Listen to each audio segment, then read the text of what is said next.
Bismillahirrahmanirrahim. Assalamualaikum warahmatullahi wabarakatuh.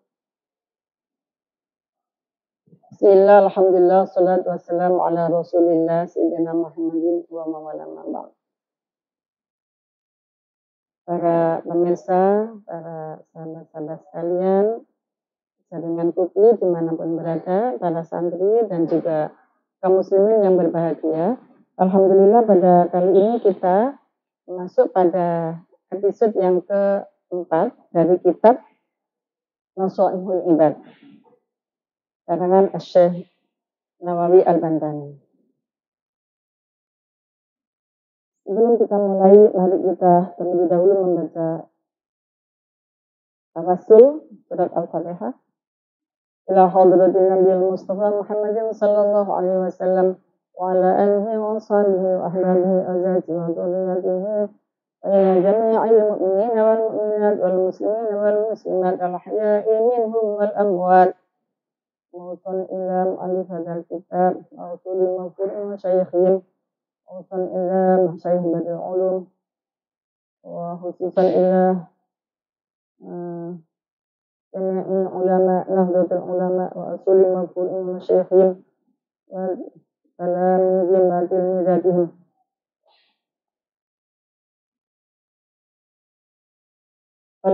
ولرضا الله تعالى بشفاعة رسول الله صلى الله عليه وسلم لهم الفاتحة. أعوذ بالله من الشيطان الرجيم. بسم الله الرحمن الرحيم. الحمد لله رب العالمين الرحمن الرحيم مالك يوم الدين إياك نعبد وإياك نستعين اهدنا الصراط المستقيم صراط الذين أنعمت عليهم غير المغضوب عليهم ولا الضالين آمين.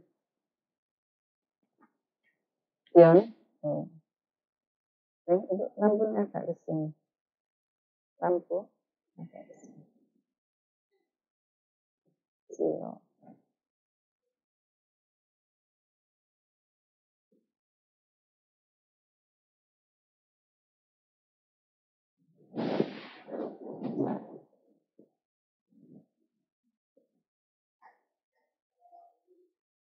Kemarin kita sudah membaca tentang hadis yang kedua yang antara lain menerangkan tentang bahwa kita ini diperintahkan oleh Allah dan Rasulnya untuk berkasih sayang di antara kita, di antara sesama manusia. Karena siapa berkasih sayang di antara manusia, maka akan disayangi oleh penduduk langit, yaitu para malaikat. Irhamu man fil ardi yarhamukum man fis sama. Termasuk kita harus berkasih sayang kepada makhluk yang tidak berakal, misalnya hayawan gitu ya. Itu juga harus kita belas kasih karena mereka juga makhluk Allah yang merasakan sakit seperti kita, yang merasakan ketidaknyamanan apabila diganggu seperti layaknya makhluk hidup yang lain. Dan kemarin kita juga sudah belajar tentang bagaimana seorang yang mimpi bertemu dengan Imam Al-Ghazali, yang waktu itu ditanya oleh Allah, apa amal yang dibawa untuk menghadap kepada Allah. Kemudian Imam Al-Ghazali matur kepada Allah bahwa beliau sudah melakukan berbagai macam amal, antara lain beribadah penuh dengan mengarang kitab dan melakukan kebaikan-kebaikan yang bersifat kemanusiaan. Tapi kemudian katanya Allah, amal itu semuanya tidak diterima. Yang diterima justru amal yang tampaknya kecil, tapi dilakukan dengan cara yang ikhlas, yaitu ketika ada seekor lalat menempel di pena mangsinya itu untuk sekedar numpang minum, dan kemudian Imam Al-Ghazali membiarkan lalat itu sampai kenyang minumnya, kemudian pergi, baru beliau menulis lagi. Itulah amal yang tampaknya kecil, tapi justru mendukung amal-amal yang lain untuk bisa diterima oleh Allah Subhanahu wa Ta'ala. Dan itu kita hendaknya tidak menyepelekan amal yang tampaknya kecil. Seringkali amal yang kecil yang tidak tampak itu justru amal yang ikhlas yang diterima oleh Allah Subhanahu wa taala.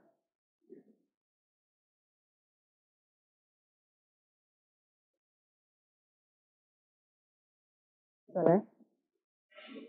Terus ini ada silo.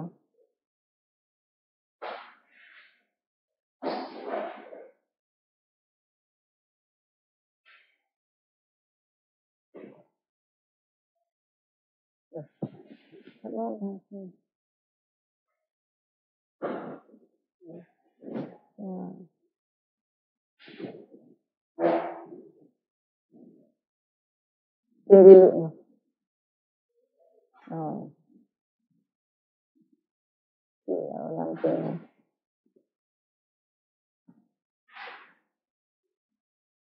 Dari sini saja.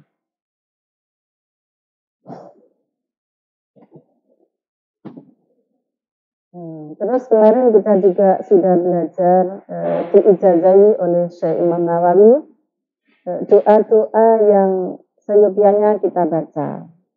Lebih afdal apabila doa ini dibaca qabliyata subuh, sebelum sholat fardu ini dibacanya. Sekali doa-doa dan itu bisa kita baca, bisa kita ulang kembali, kita baca terus-menerus. Insya Allah nanti akan membawa kepada kita kalau kembali kepada Allah dalam keadaan husnul khotimah. Kalau yang punya kitab supaya digarisbawahi atau ditulis kembali ijazah dari Syekh Nawawi ini dan nanti terus kembali ditempel di dinding musolanya. Jadi ijazah-ijazah seperti ini supaya kita kumpulin ya. Kita kumpulin, kemudian kita baca. Karena doa begini, doa makturat ini, doa yang dituntunkan oleh Rasulullah SAW, namanya doa-doa makturat, ini insya Allah makbul di sisi Allah Subhanahu wa taala. Nah, kemudian untuk hari ini kita akan belajar tentang babu sana'i. Bab yang sepasang-sepasang. Artinya ada dua hal. Yang kemarin saya gambarkan dua hal yang menyebabkan orang menjadi selamat atau dua hal menyebabkan orang menjadi tidak selamat. Seperti itu. Sepasang-pasangan. Tapi tidak selalu seperti itu. Cuman pasti ada dua hal. Nanti ada contohnya di sini. Dalam bab asana ini wafihi salatuna. Wafihi dan di dalam sana'i, jadi di dalam yang berpasang-pasangan ini salatuna ada 30, salatuna mau'idotan, ada 30 mau'idoh. Arba'atun akhbarun, yang 4 berupa hadis. Wal baqi asarun, dan selebihnya adalah berupa asar, yaitu dawe para sahabat. Walau bil akhbar, yang kami maksud dengan akhbar di sini adalah aqwalun Nabi Sallallahu Alaihi Wasallam, yaitu sabdanya Nabi Sallallahu Alaihi Wasallam. Wabil asar, dan yang saya maksud dengan asar di sini adalah aqwalus sahabah wa tabi'in, dawuh-dawuhnya para sahabat dan tabi'in, fatwa-fatwanya para sahabat dan para tabi'in. Kalau sebagian dari dawuh itu, sebagian dari 30 yang kita muat di dalam, yang dimuat di dalam bab as-sana'i ini, antara lain Mariya anin Nabi Sallallahu Alaihi Wasallam. Kita baca dulu yang di luar. Falihu ay fal maqalatul ula, maqalah yang pertama, minal munabbihat sana'iyah, dari dari peringatan-peringatan yang sebangsa dua-dua, Wal maqalatul ula, adapun maqalah yang pertama, minal munabihati sana'iyah, dari peringatan-peringatan yang sebangsa dua-dua, adalah maruya an Nabi sallallahu alaihi wasallam, apa yang diriwayatkan dari Nabi sallallahu alaihi wasallam, annahu qol, bahwa Nabi bersabda, khoslatani, ada dua hal. Ya, ini loh yang disebut dengan asana'i, ada dua. Nanti juga khoslatani, dua. Khoslatani, ada dua hal. La syai'a afdalu minhuma. Tidak ada sesuatu yang lebih utama. Dan tidak ada sesuatu yang lebih afdal dari dua hal itu. Apa? Yaitu al-iman billah wa naf'ul muslimin. Iman kepada Allah dan memberikan manfaat kepada kaum muslimin. Kalau iman itu jelas, iman itu adalah meyakini bahwa Allah itu adalah ada, wujud.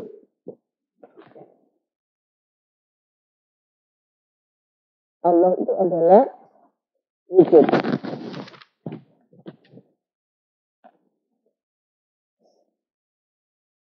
Iman itu adalah tasdiqun bil qalbi, membenarkan dengan hati. Kemudian takrirun bil lisan, mengakui dengan lisan dan diucapkan. Wal amalu bil jawarih, dan mengamalkan dengan ekspresi anggota tubuh, jawarih. Itu iman. Tidak ada dua hal yang lebih, ada dua hal yang paling utama dan tidak ada bandingannya, yaitu al-iman billah, iman kepada Allah, wa naf'u lil muslimin, dan bermanfaat bagi kaum muslimin. Saya ulang, iman itu adalah tasdiqun bil qalbi, takrirun bil lisan, wal amalu bil jawarih. Tasdiqun bil qalbi adalah membenarkan dengan hati, yakin bahwa Allah itu adalah ada, yakin bahwa Allah itu adalah wujud, benar adanya. Kemudian takrir bil lisan, jadi mengakui dengan diucapkan. Kalau membaca asyhadu an la ilaha illallah, asyhadu anna muhammadar rasulullah, itu termasuk takrir bil lisan. Kemudian wal amal bil jawarih, yaitu mengamalkan dengan tindakan. Mengamalkan dengan tindakan tubuh. Misalnya kalau kita percaya kepada Allah, maka kita menyembah kepada Allah dengan cara sholat 5 waktu, dengan cara kita melaksanakan ibadah puasa seperti ini, dengan cara mengeluarkan zakat, melaksanakan ibadah haji, itu adalah wal amalu bil jawarih, mengamalkan dengan tindakan fisik. Nah, wal naf'ul muslimin, bagaimana memberi manfaat kepada kaum muslimin? Bil maqali, dengan ucapan, bil jahi, atau dengan pangkat. Bermanfaat kepada kaum muslimin dengan ucapan, ya misalnya menjadi guru ngaji, guru sekolah, atau menjadi dosen, atau menjadi mubaligh, atau menjadi orang yang pekerjaannya itu amar ma'ruf nahi munkar, dengan caranya masing-masing, sesuai dengan kemampuannya masing-masing. Itu namanya bermanfaat kepada kaum muslimin bil maqal. Atau menghibur kepada orang yang susah. Itu juga wan-naf'u bil muslimin, wan-naf'u lil muslimin. Berjahi, atau bermanfaat kepada kaum muslimin dengan pangkat yang dimiliki. Nah, kalau kita menjadi punya pangkat sebagai pejabat apapun ya, di pemerintahan atau non pemerintahan, kemudian kita punya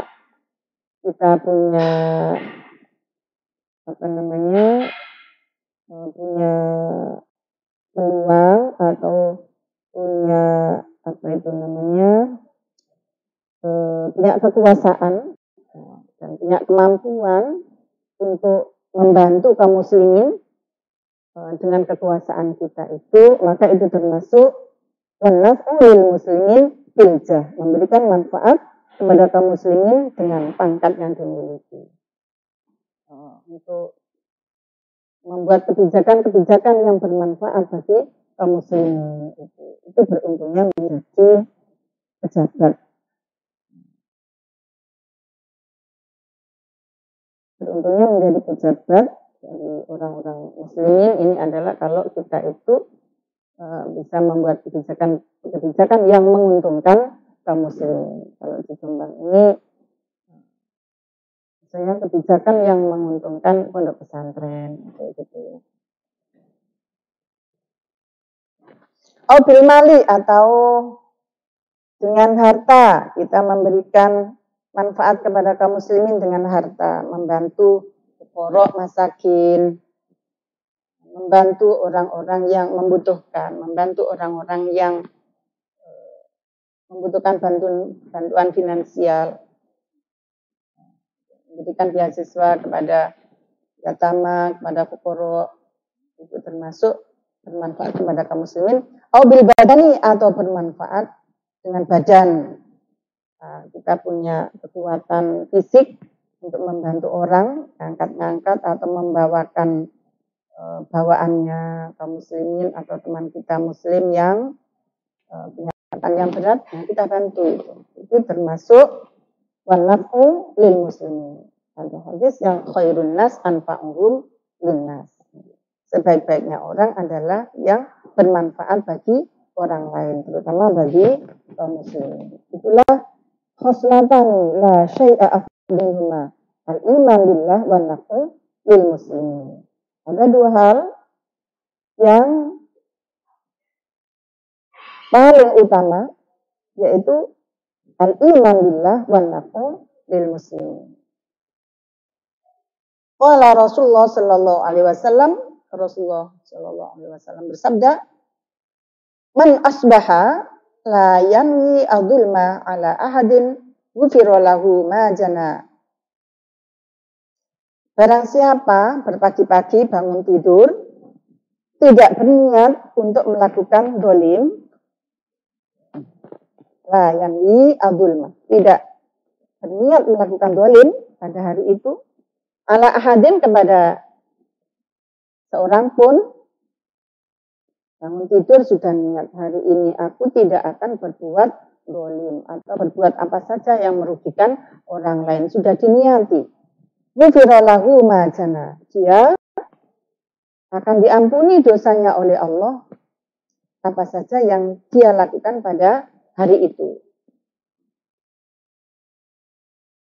Ya, selain kedoliman itu. Tentu saja yang diampuni ya yang tidak sengaja dilakukan, tapi kemudian ternyata itu termasuk menyakitkan orang lain. Itu tidak sengaja dan kemudian minta maaf. Waman asbaha, dan barang siapa berpagi-pagi yang berniat nusratal madlumi, untuk menolong orang yang dizalimi, faqada'a hajatil muslim, faqada'a hajatil muslimi, dan menunaikan hajatnya orang muslim. Kalau ada orang pagi-pagi berniat untuk menolong orang yang dizalimi, wah ini ada orang yang dizalimi ya kemarin yang curhat itu, atau wah kemarin itu ada orang curhat minta dibantu apa gitu. Dan nanti akan jadwal saya hari ini untuk menolong orang itu.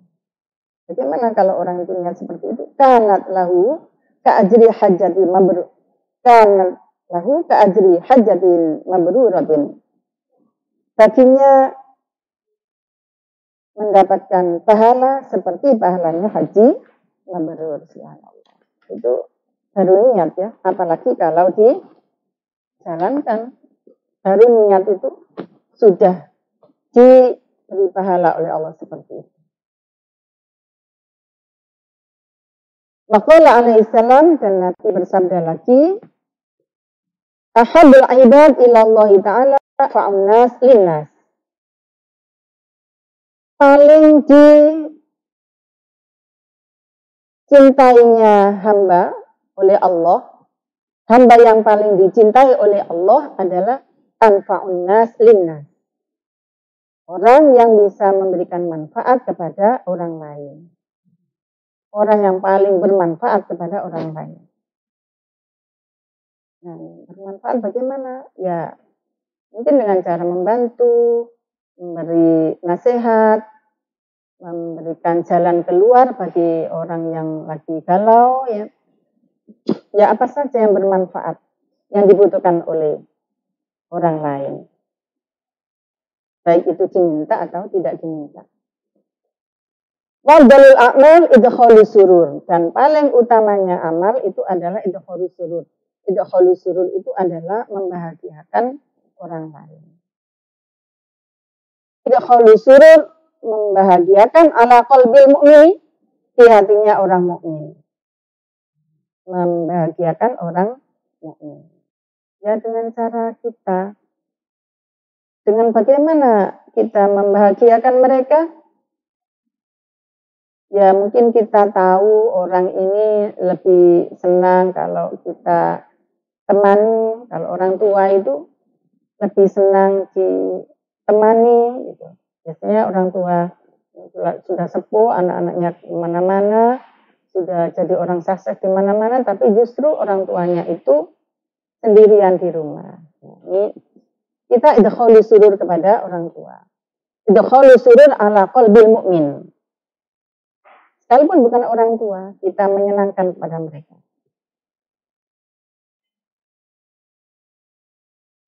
Ya, apa saja yang membahagiakan. Kalau tidak bisa dengan memberi, paling tidak menyakiti. Jadi kalau tidak bisa memberi, tidak bisa membahagiakan dengan memberi, paling tidak kita tidak menyakiti. Itu sudah idkhalus surur. Ya.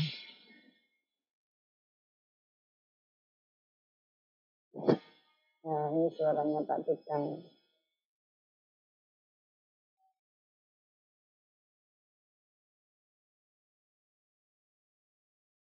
Membahagiakan orang mukmin, yadrudu anhu ju'an, menghilangkan rasa lapar bagi orang mukmin.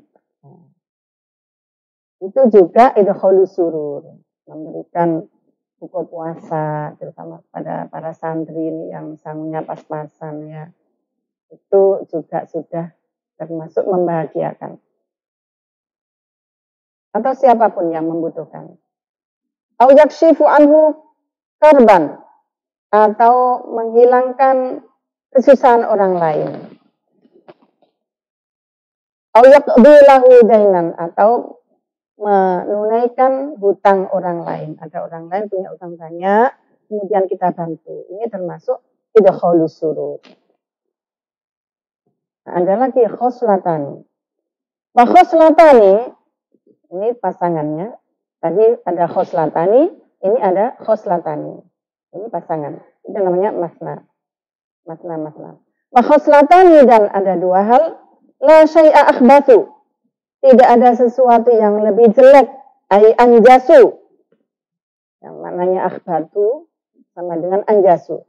Akhbatu sama dengan anjasu. Tidak ada sesuatu yang lebih jelek. Minhuma, dari dua hal itu. Apa itu? Asyirku billah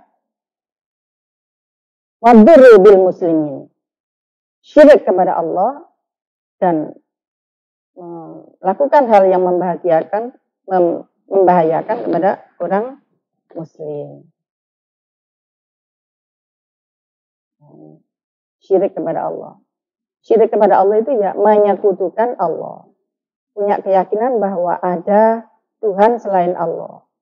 Ada kekuatan selain kekuatan Allah. Itu syirik. Kalau kita ziarah kubur itu tidak syirik karena kita tidak minta kepada ahli kubur itu, tapi kita minta kepada Allah dengan wasilah ahli kubur yang mereka itu adalah ulama yang kita yakini lebih dekat dengan Allah Subhanahu wa taala dan sudah kembali kepada Allah. Kita yakin mereka itu adalah orang solihin, orang siddiqin, kemudian mereka itu menjadi kekasih Allah dan kita berwasilah kepada melewati beliau. Kita berwasilah melewati beliau agar doa kita ini mustajab di sisi Allah Subhanahu wa taala. Itu tawasul namanya. Ini tidak syirik. Kalau yang syirik itu minta kepada ahli kubur, wah mbah, simbah yang ada di kubur, tolong saya diberi ini, itu syirik. Tapi kalau Yai, Mbak Wali, saya tawasul dengan panjenengan, mohon supaya dibantu menyampaikan doa saya ini kepada Allah Subhanahu wa taala supaya makbul doa saya ini. Allahumma ausil bi thawabil corona. Tapi kalau ada yang tidak yakin dengan tawasul ya enggak apa-apa, tapi tidak usah syirik-syirikkan kepada orang yang mempercayai adanya tawasul. Dan yang tidak boleh lagi adalah waduru bil muslimin dan membuat bahaya bagi orang muslim. Membuat bahaya apanya? Fi abdanihim, dalam badannya. Mencubit, memukul dan membuat sakit secara fisik. Wa amwalihim, dan hartanya muslimin. Mencuri, menyolet ya, mengambil, menggasap, tidak boleh. Atau memeras kaum muslimin, menjadikan sesama muslim, kemudian wujui ya, ngapusi, menjadikan dia sebagai ATM ya. Pura-pura berbuat apa yang berjasa kepada seseorang, kemudian minta uang. Padahal dia tidak melakukan apa-apa. Nah ini namanya waduru bil muslimin, termasuk waduru bil muslimin. Kenapa dua hal tadi menyebabkan orang itu menjadi jelek, yaitu syirik dan waduru bil muslimin? Fa inna jami'a awamirillahi ta'ala tarji'u ila khoslataini. Karena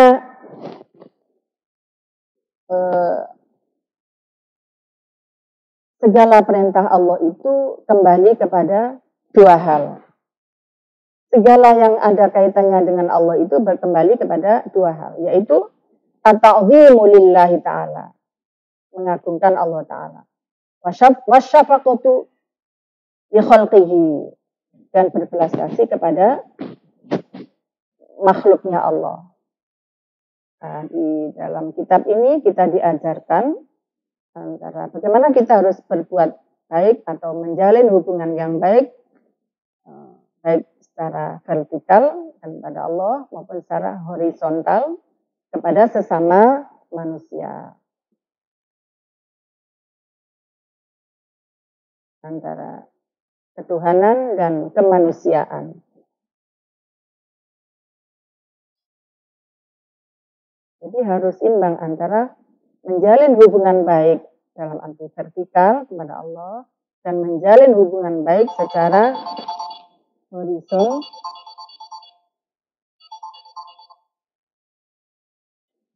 Menjalin hubungan secara horizontal dengan sesama manusia.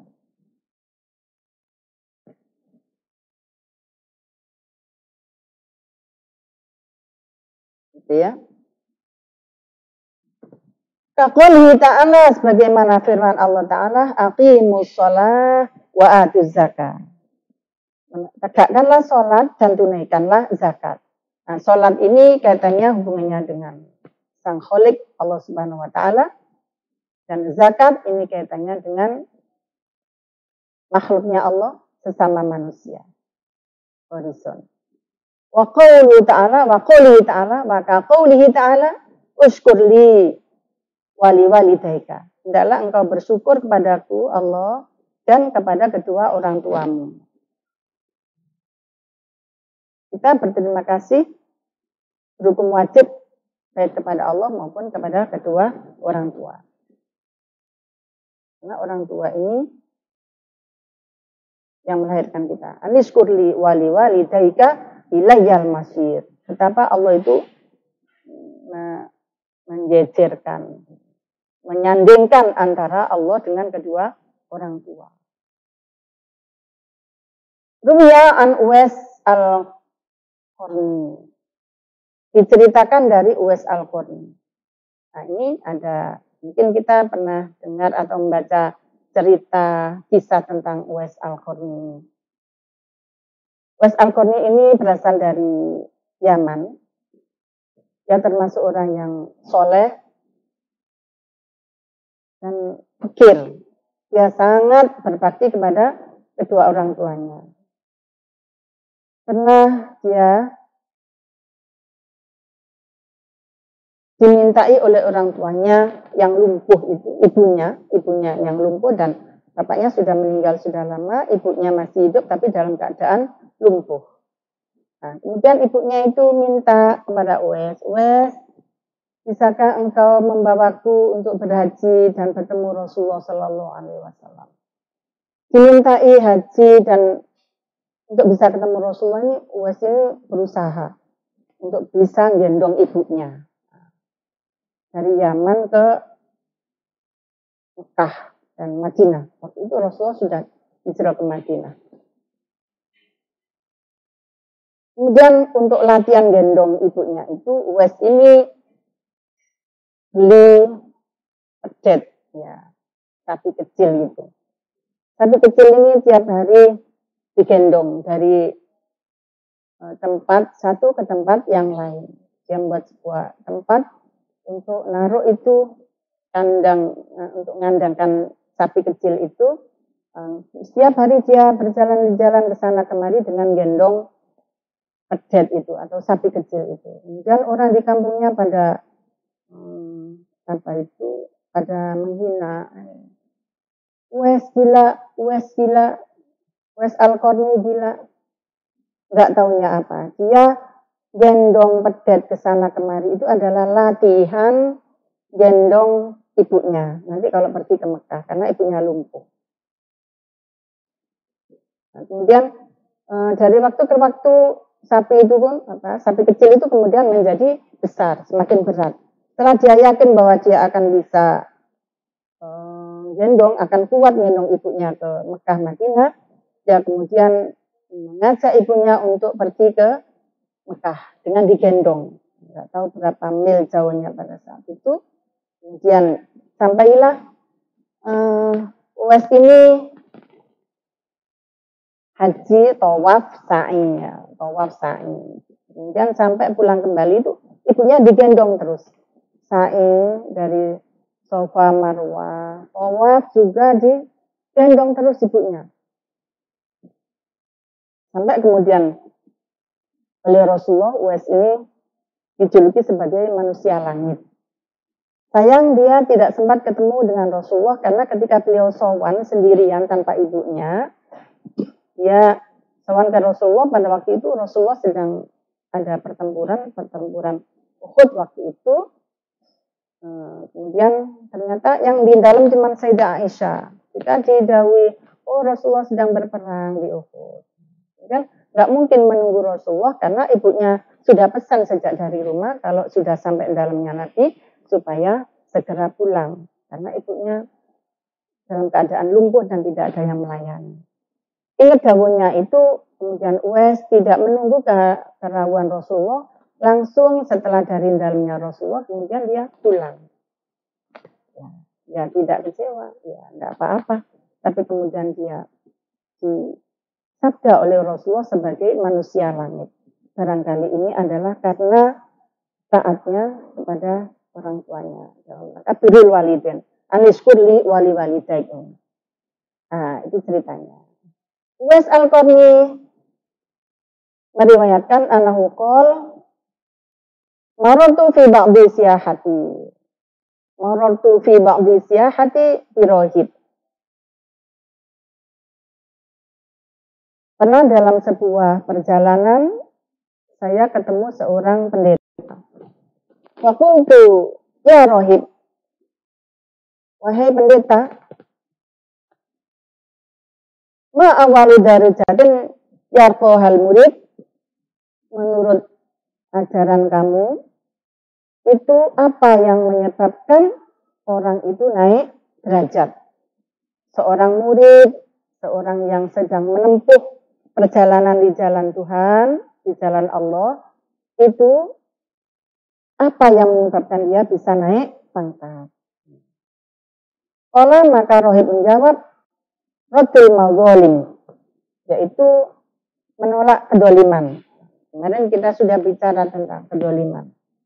Subhanallah, saat ini ada sering sekali menyaksikan kedoliman-kedoliman, ketidakadilan. Raddul Mazalim, menolak kedoliman. Wa khufatu dhuhri minat taba'at, dan meringankan beban dari hak adami. Meringankan beban dari hak adami. Jadi orang itu bisa naik pangkat derajatnya di sisi Tuhan, di sisi Allah, kalau dia itu tidak melakukan kedoliman dan tidak punya hutang kepada orang lain dalam bentuk apapun. Itu nanti bisa naik pangkat. Tapi kalau masih melakukan kedoliman, ini pikirannya gundah. Dalam hati nurani merasa bersalah, tapi emosi atau nafsunya menggebu-gebu untuk melakukan kedoliman. Nah, itu menyebabkan orang itu tidak bisa naik pangkat secara spiritual.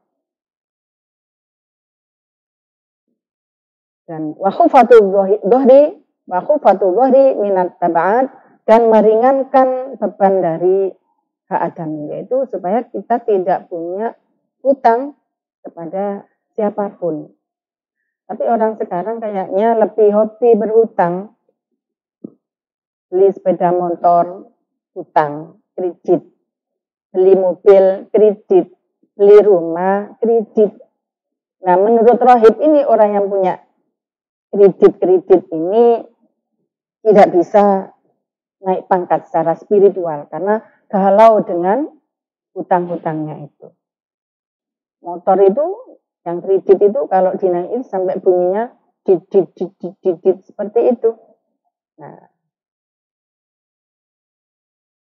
dan sekarang ini sudah biasa, malah kalau beli cash itu aneh gitu ya. Yang terbiasa itu adalah kredit. Beli mobil baru kredit.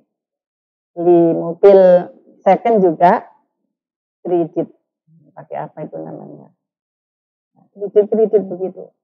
Beli yang bayari bank. Kemudian kita bayarnya ke bank nyicil. Tampaknya dibantu, tapi sesungguhnya kita ini kita gitu ya, merasa tertekan. Kita juga jualan itu mobil itu ya, belinya itu ya banyak yang kredit begitu. Nah, kenapa sih orang yang suka melakukan kedoliman dan masih punya beban tanggungan hutang kepada sesama adami?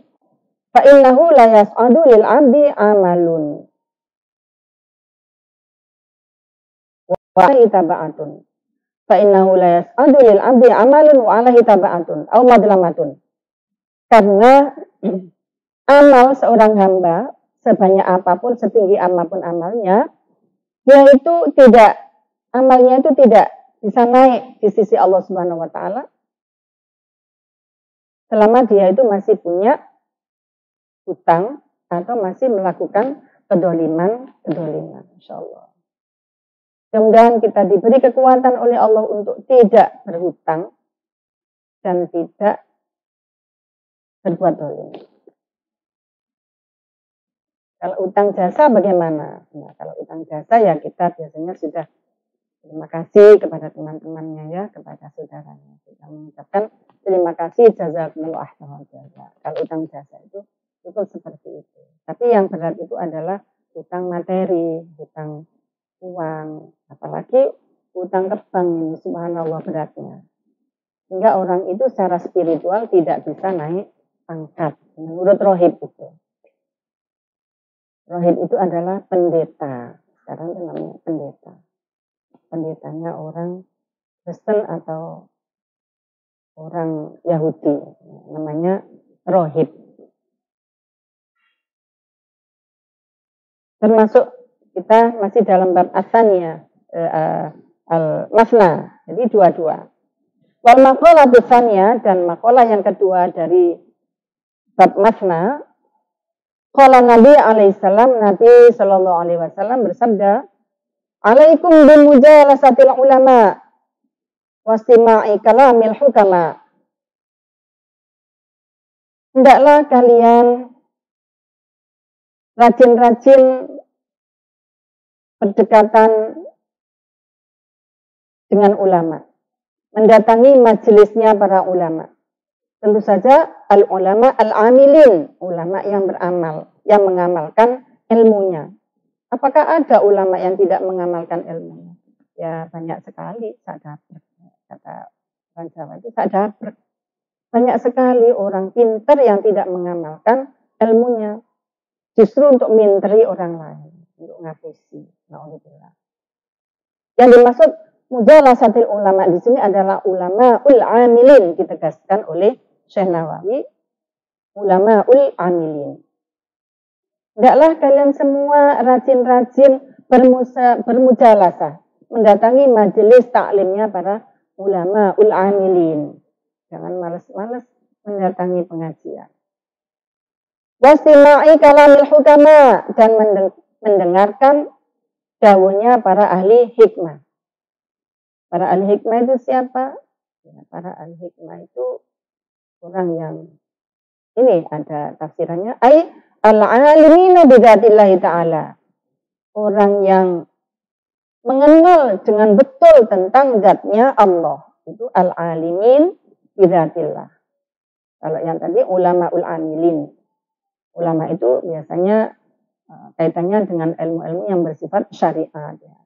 Fikih, ilmu tauhid, ilmu nahwu sorof, kayak gitu ya.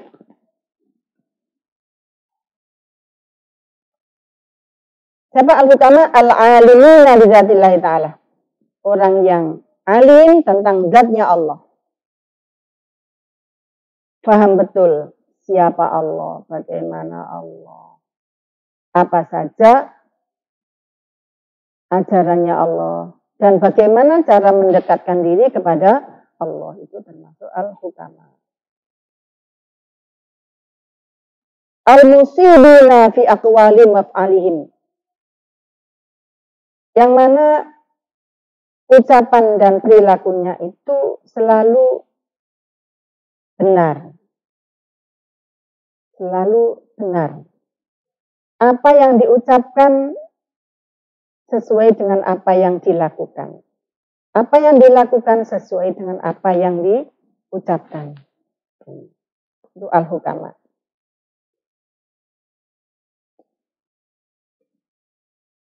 Biasanya para ulama itu ya hukama. Para hukama itu ya ulama. Akan tapi kalau disebut ulama yang menonjol itu adalah ilmu kesyariatan. Kalau yang disebut hukama itu yang menonjol itu yang dikuasai adalah ilmu-ilmu kemakrifatan. Kenapa kita harus selalu bermujalasah dengan para ulama dan istima ikalamil hukama, mendengarkan kalamnya ahli hikmah. Fa innallaha ta'ala yuhyil qalbal mayyit binuril hikmah. Kama yuhyil ardal maitata bima'il matar. Karena Allah Ta'ala itu menghidupkan hati yang mati. Kok ada hati mati ya? Ya hati yang sering lupa kepada Allah, sering lupa berzikir kepada Allah, sering lupa menjalankan perintah-perintah Allah, sering lupa dengan cara menjalankan larangan-larangan Allah. Itu termasuk hati yang mayit. Allah menghidupkan hati yang mati binuril hikmah, dengan cahaya hikmah. Di sini ditafsiri ilmin nafi', yaitu ilmu yang bermanfaat. Karena yuhyil ardal maitata bima'il matar, sebagaimana Allah menghidupkan bumi mati, bumi gersang dengan air hujan. Seperti itu. Jadi kalau kita itu rajin berkumpul dengan para ulama, mendengarkan dawai para ulama, para hukama, itu seperti bumi mati yang disiram air hujan kemudian menjadi subur kembali. Yang tadinya lupa kepada Allah, kemudian menjadi ingat kembali kepada Allah Subhanahu wa taala. Wa fi riwayat Tabrani, dan di dalam riwayatnya Imam Tabrani, an Abi Hanifah, dari Abi Hanifah ada dawuh seperti ini. Ini termasuk apa itu? Asar. Jalisul kubaro, wasailul ulama, wa khalidul hukama. Hendaklah kalian semua berteman duduk dengan orang-orang besar. Orang-orang besar yang dimaksud di sini bukan pejabat ya. Dan nanti ada tafsirannya. Hendaklah kalian berteman duduk dengan para pembesar. Wasailul ulama, dan hendaklah kalian rajin bertanya kepada para ulama untuk hal-hal yang kalian tidak tahu. Jangan mengambil jalan pintas, ngawur. Sementara kita tidak tahu bagaimana seharusnya kita melakukan sesuatu yang benar. Bertanyalah kepada yang tahu. Wa khalidul hukama, dan hendaklah berteman dekat dengan para ahli hikmah. Masih mirip-mirip ini dawuhnya. Wa fi riwayatin, dan di dalam satu riwayat, jalisil ulama wa sahibul hukama wa khalidil kubara. Hendaklah kalian berteman duduk dengan ulama dan berteman dengan hukama, ahli hikmah, dan berteman dekat dengan para pembesar. Siapa itu? Semuanya ulama, hukama, dan kubara. Yaitu Fa'inal ulama'a salah satu aqsamin. Ulama itu ada 3 macam menurut Syekh Nawawi. Di sini diterangkan yang pertama adalah al-ulama bi ahkamillahi ta'ala, yaitu ulama yang alim tentang hukum-hukumnya Allah Subhanahu wa taala. Yang mereka itu adalah yang paham tentang yang wajib, yang sunnah, yang halal, yang haram, yang mubah, dan sebagainya. Hukum-hukum fikih seperti itu. Wahum ashabul fatwa. Mereka itu adalah orang-orang ahli fatwa. Wal ulama bizatillah faqat wahum al-hukama. Dan ulama yang lebih menguasai tentang zat-zat Allah, ulama ahli tasawuf gitu ya, yang tidak terlalu menguasai tentang bab-bab fikih. Wahum al-hukama, mereka itu disebut dengan hukama. Memang ulama itu ada spesialisnya sendiri-sendiri, ada fak-faknya sendiri. Kalau kita mau ngaji fikih, ngaji syariat ya kepada ulama. Kalau kita mau ngaji hakikat ya kepada hukama, seperti itu. Wa fi mudakhalatihim tahdhibun bil akhlaq. Dan kalau kita itu rajin berteman dengan para ulama dan para hukama itu bisa membersihkan akhlak kita, bisa menyebabkan kita itu berakhlakul karimah. Jadi kena sawabnya, kena sinarnya para ulama dan para ahli hikmah. Beda dengan orang-orang yang tidak berteman dengan ulama, bahkan menjauh dari ulama, bahkan menghina ulama, na'udzubillah. Wah, artinya petang mereka itu ya. Kenapa kalau kita berdekat dengan ulama, berteman duduk dan ngaji kepada ulama dan hukama itu bisa akhlak kita menjadi bersih, hati kita menjadi bersih, pikiran kita menjadi cemerlang. Li'annahum asyraqat qulubuhum fi ma'rifatillah. Karena mereka itu hatinya itu terpancar dengan ma'rifatullah. Karena hati mereka itu terpancar dengan ma'rifatullah. Nurullah itu memenuhi hatinya, memenuhi pikirannya. Nah, pancaran-pancaran ini kemudian ikut menyinari hati kita, menyinari pikiran kita. Jadi dapat berkahnya begitulah. Wa asyraqat asraruhum bi anwari halalillah. di anwari jalalillah. Dan menyinari rahasia mereka atau menyinari hati mereka dengan cahaya-cahaya kebesaran Allah Subhanahu wa taala. Jadi kenapa kita harus berkumpul dengan ulama dan hukama ya? Karena Allah itu memberikan cahaya di dalam sir, di dalam hati nurani mereka dengan cahaya kebesaran Allah Subhanahu wa taala. Nah, kita lanjut sedikit lagi. Wal ulama bil qismaini, adapun ulama yang menguasai dua hal itu wahum al-kubaro, mereka disebut dengan kubaro. Jadi ulama yang menguasai dua hal yaitu dia juga ahli fatwa, ahli ahkamillah, dan dia juga ahli ma'rifatillah. Ahli ahkamillah, ahli ma'rifatillah. Itu yang ulama bil qismaini, ulama yang sempurna. Yang dua hal, ulama yang menguasai dua hal. Nah, ulama yang menguasai dua hal ya, menguasai ahkamillah, menguasai ma'rifatillah, ilmu ma'rifatillah. Wahum al-kubaro, mereka itu disebut dengan al-kubaro. Insyaallah.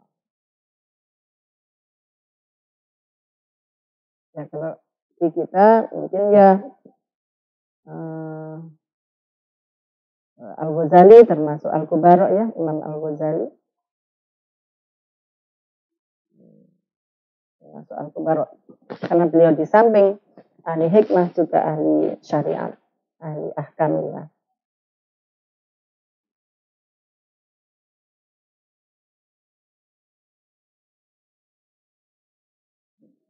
Fa inna mukhalatata ahlillahi, karena berteman dengan ahlullah, jadi ulama dan hukama itu termasuk ahlullah, keluarganya Allah, orang yang dekat dengan Allah. Berteman dengan mereka itu taksibu ahwalan saniyatan. Berteman dengan orang yang dekat dengan Allah, yaitu dalam hal ini adalah hukama dan ulama dan hukama. Orang yang mau berteman itu akan mendapatkan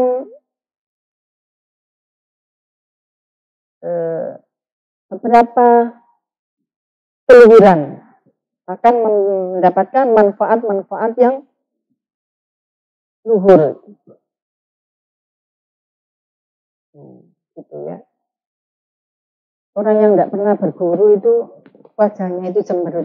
Beda dengan orang yang rajin berguru kepada ulama, rajin sowan ulama, rajin minta fatwa kepada ulama, rajin sowan kepada hukama dan berguru kepada hukama. Kalau sekarang ini trennya adalah ngaji dengan internet ini. Kita daripada nyetel lagu-lagu yang tidak bermanfaat mungkin ya, yang mending kita itu nyetel pidatonya para ulama yang ada di internet itu banyak sekali.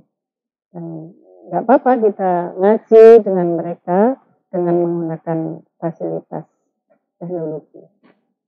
Apakah dapat pahala? Ya dapat, selama kita menggunakan ilmu kita yang kita dengarkan itu dalam bentuk perilaku. Artinya bermanfaat bagi perilaku kita untuk menjadi lebih baik. Bermanfaat bagi zikir kita untuk menjadi lebih ingat kepada Allah Subhanahu wa taala. Apalagi musim corona ini kita ngajinya cukup pakai HP saja. Kenapa kita itu tidak hanya cukup dengan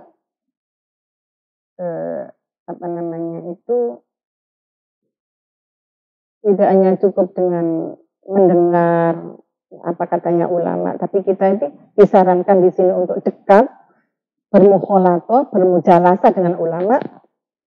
Alasannya begini, wan naf'u bil lafzi fawqa naf'i bil lafzi. Karena manfaatan yang kita ambil dengan cara pendekatan itu lebih besar ketimbang kemanfaatan yang kita ambil dengan cara sekedar mendengar lisan. Jadi mendengar dari ulama secara langsung itu lebih memberikan manfaat kepada kita daripada kalau mendengarnya katanya-katanya begitu. Atau kalau mendengarnya itu hanya sepintas, mendengar sebentar kemudian ulamanya itu pergi, ini tidak terlalu bermanfaat. Nah, yang itu bermanfaat itu kalau kita setiap hari ketemu dengan ulama itu, belajar dengan ulama itu. Ini alasannya. Wal-naf'u bil-lafzi fawqa naf'i bil-lafzi. Manfaat berteman tadi itu dengan di sini dikatakan bil-lafzi dengan pandangan atau dengan bertemu langsung itu manfaatnya lebih tinggi ketimbang ketemu hanya sekedar dengan lesan. Nah, misalnya kalau kita mendengarkan ceramah ulama, setelah itu ulamanya pergi dan kita tidak bisa komunikasi, tidak bisa tanya-tanya gitu ya, tidak bisa komunikasi dua arah. Ada yang ganjil kepingin tanya, ulamanya sudah pergi. Beda kalau kita itu setiap hari ketemu ulama itu, setiap hari kita bisa tanya, setiap hari kita bisa komunikasi, setiap hari kita bisa apa saja yang kita pendam di dalam hati ini bisa kita konsultasikan dengan ulama itu. Ini namanya mujalasah. Dan itu lebih bermanfaat. Falam nafa'aka lahduhu.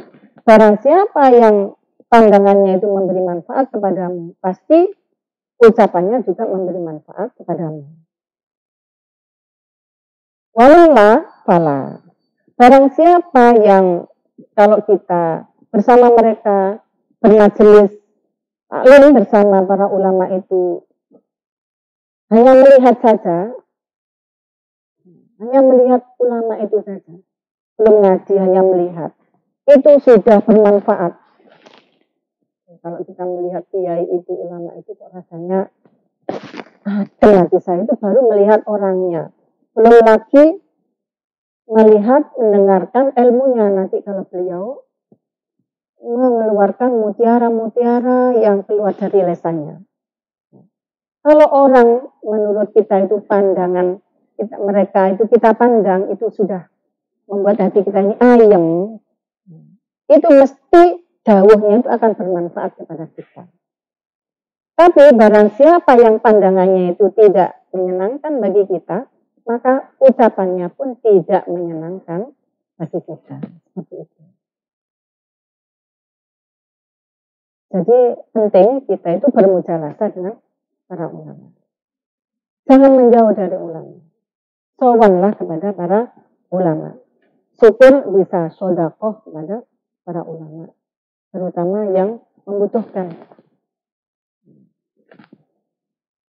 Para ulama, orang alim di desa-desa itu mereka kehidupannya pas-pasan.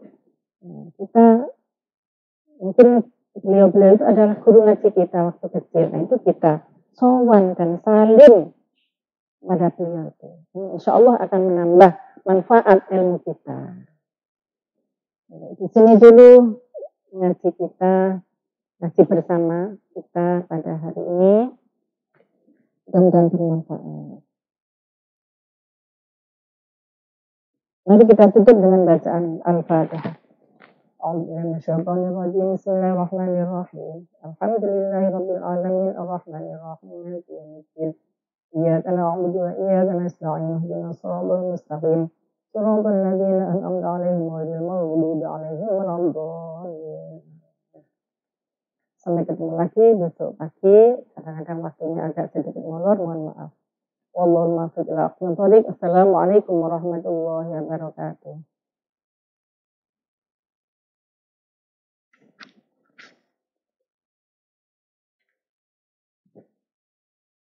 Sudah.